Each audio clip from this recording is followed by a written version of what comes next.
No.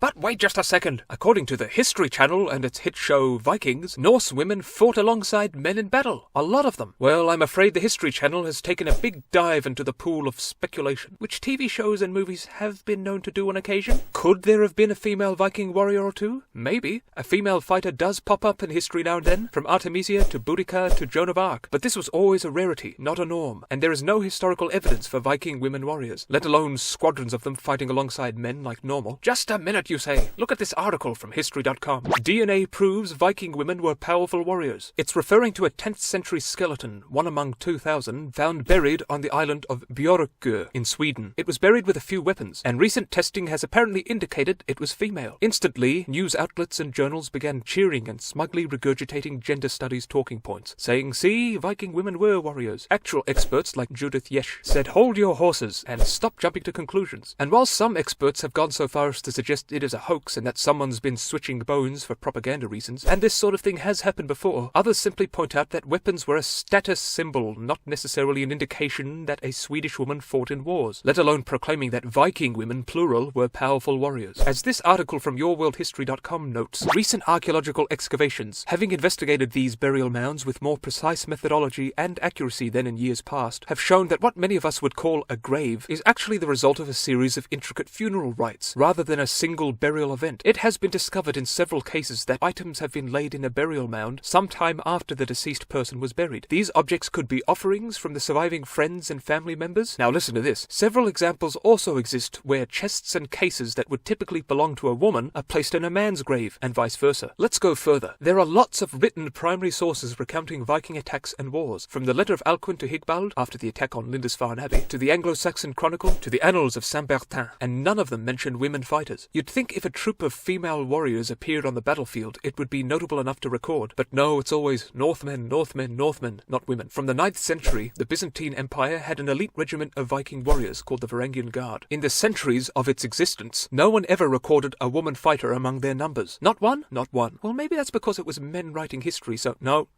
Byzantium had female historians who surely would have mentioned something about woman fighters, but nope, not a word. Anna Komnene directly describes the Varangian soldiers in her chronicle, the Alexiad, but never mentions women among their ranks. But what about the siege of Dorostolon between the Byzantines and the Kievan Rus? The Rus had Viking links, right? The Byzantines recorded armed women among the Rus dead, so that proves... No, it doesn't. The Slavic Rus were in unusual circumstances at Dorostolon. They were being besieged for over 2 months and were sick and starving. It was in desperation that they were forced to arm anyone they could, even women, to attack and hopefully get something to ease the hunger plaguing their people. Meanwhile, and Slavic history aside, the 10th century Arab writer Ahmad ibn Fadlan described the Vikings he saw in the Volga region. The men were the ones with the swords and axes. The women, he records, were rather fond of wearing green beads. Okay, but what about the Vikings themselves? They left rune stones, right? Surely at least the later ones should mention historical women warriors? No, the final Swedish Viking expedition east to the Caspian was commemorated in nearly 30 rune stones in Sweden. They all mention men. So to conclude, it could be that 1 or 2 Viking women fought in battle, but it would have been unusual, and there's no evidence for it, and certainly not enough to substantiate an article title like this, or for the confident depiction of feminine Viking fighters as an established norm in a drama on a network called the History Channel.